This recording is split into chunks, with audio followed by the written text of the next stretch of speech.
Broadway ਤੁਹਾਡੇ ਵਿਦੇਸ਼ ਜਾਣ ਦੇ ਸੁਪਨਿਆਂ ਨੂੰ ਦੇਵੇਗਾ हकीकत दी उड़ान। नमस्कार दोस्तों, मैं अमरजीत ब्रॉडवे इमिग्रेशन सर्विसेज से। आज हम बात करेंगे कनाडा स्टडी वीज़ा को लेके और उसमें बात करेंगे हम पर्टिकुलरली न्यू रूल्स के अकॉर्डिंग जो चैलेंज आपको फेस करने हैं, वो चीज़ें जिनका आपको खास ध्यान रखना है अगर आप 2025 में कनाडा का स्टडी वीज़ा अप्लाई करने जा रहे हैं। तो कौन कौन सी चीज़ें हैं, नोट करना शुरू करें।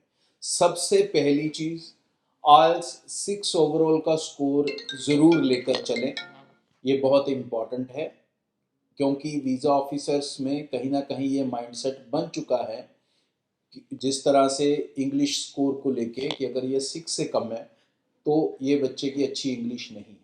तो स्कोर 6 से कम बिल्कुल ना रखें। ओवरऑल खास करके पीटी स्कोर भी 55 से ऊपर रखने की कोशिश करें अगर आप वीज़ा हासिल करना चाहते हैं। 60 की ज़रूरत नहीं है, 55 से ऊपर भी सफिशेंट है। अब दूसरी इंपॉर्टेंट चीज़ है कोर्स का सिलेक्शन। जितने भी बच्चे हैं वो ज़्यादातर प्रेफर करें बैचलर डिग्री प्रोग्राम्स या मास्टर्स डिग्री प्रोग्राम यूनिवर्सिटीज़ के अंदर। और उसमें भी जब आप सिलेक्शंस करें, अगर आप खासकर डिप्लोमा कर रहे हैं तो ये मैं चीज़ हाईलाइट करूँगा, try to do diplomas out of Ontario. एक तो वो आपके पीआर आसान करेगा और सेकेंडली आपको वीज़ा सक्सेस रेट भी ज़्यादा देगा, क्योंकि कनाडा का जो फोकस है शुरू से वो डाइवर्सिफिकेशन के ऊपर है कि बच्चे अलग अलग जगह जाएं। जिस तरह से ओंटारियो, टोरंटो ये बदनाम हो चुके हैं या स्टूडेंट से भरे हुए हैं, उसका भी कहीं ना कहीं नेगेटिव इंप्रेशन रहता है। So try to take other locations, they will be more welcoming to you in regards to visa. तीसरी इंपॉर्टेंट चीज़, अगर आप बिना जीआईसी के कर रहे हैं तो मेक श्योर आप फंड्स ज़रूर दिखाएं। फंड्स आप यहाँ तो बैंक लोन के रूप में दिखा सकते हैं या अपनी बैंक स्टेटमेंट में जेन्युइन ट्रांजैक्शन दिखा सकते हैं, और बैंक स्टेटमेंट कम से कम 4 महीने पुरानी एम्बेसी को चाहिए। ये ध्यान ज़रूर रखना, फंड्स का 4 महीने पुराना होना ज़रूरी नहीं है, लेकिन स्टेटमेंट का 4 महीने पुराना होना ज़रूरी है। तो बेहतर यही है कि आप अपने फंड्स पहले से डाल के रख लें ताकि जब आप स्टेटमेंट दें तो वो भी 4 महीने पुराने हों। That will create more trust with the visa officer कि वो आपको फाइनेंशियली साउंड गिनेगा और वीज़ा सक्सेस रेट के चांसेस ज़्यादा रहेंगे। थर्ड इंपॉर्टेंट चीज़ जिसका आपको ध्यान रखना है, that is your family income.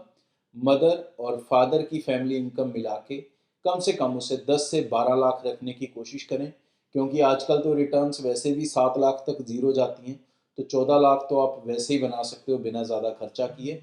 Try to have a good income returns ताकि वीज़ा ऑफिसर कंफर्टेबल फील करे आपको वीज़ा देने के लिए। ये मेजर चीज़ें हैं जिसके ऊपर आपको ध्यान रखना है।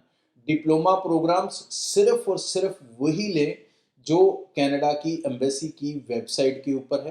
तकरीबन 966 डिप्लोमा प्रोग्राम्स उसमें हैं, और मैं क्लियरली बता दूं कि उसमें आर्ट्स और कॉमर्स वालों के लिए ऑप्शंस ना के बराबर हैं। तो अगर आप आर्ट्स और कॉमर्स के स्टूडेंट हैं तो आपको सीधा बैचलर डिग्री प्रोग्राम ही लेकर चलना होगा। आप डिप्लोमास में ना जाएं तो आपके लिए ज़्यादा बेहतर है। डिप्लोमास नॉन मेडिकल वाले, मेडिकल स्टूडेंट्स, इनके लिए सबसे ज़्यादा बेनिफिशियल ऑप्शंस आप लोगों को मिल सकती हैं, लेकिन दूसरों को यहाँ से थोड़ा हेजिटेट करना चाहिए। आगे जो प्रोग्राम्स या कॉलेजेस लेते हो, मेक श्योर कि उन सब में PGWP अवेलेबल है लिस्ट के हिसाब से, रूल्स के हिसाब से, तो ही आप आगे अपना ज़िंदगी का सफ़र आसान कर पाओगे। तो इन चीज़ों के ऊपर अगर आप कनाडा में ध्यान दोगे तो 2025 बिल्कुल 100% आपके फेवर में जाएगा, चाहे वो वीज़ा सक्सेस रेट को लेके हो, चाहे कम पैसे कम बजट के साथ कनाडा जाने की बात हो, या फिर कनाडा के अंदर जाके अपने PR को पॉसिबल करने की बात हो। और आगे भी इस चैनल के ज़रिए रेगुलर अपडेट आपसे शेयर करता रहूँगा, लेकिन इन चीज़ों का ध्यान रखें। अप्लाई चाहे आप ब्रॉडवे से कर रहे हैं या किसी भी और कंसल्टेंट से कर रहे हैं, वो मैटर नहीं करता, क्योंकि वीज़ा आएगा अच्छे कोर्स अच्छे प्रोफाइल के साथ, ना कि किसी एजेंट की सिलेक्शन के साथ। एजेंट का रोल एक अच्छी फाइल, एक अच्छी गाइडेंस देना होता है। Broadway is always there to assist you. और हमारी टीम से आप मिलना चाहते हैं तो ऑफिस हमारे अलग अलग जगह हैं। पंजाब में तकरीबन 9 शहरों में, जम्मू में, हरियाणा के 3 शहरों में, न्यू दिल्ली में। टीम से कॉन्टैक्ट कर लें, कोई भी डाउट्स हैं, कन्फ्यूजन्स हैं, मिलके भी दूर कर लें। Thank you. ब्रॉडवे ਤੁਹਾਡੇ ਵਿਦੇਸ਼ ਜਾਣ ਦੇ ਸੁਪਨਿਆਂ ਨੂੰ ਦੇਵੇਗਾ हकीकत दी उड़ान।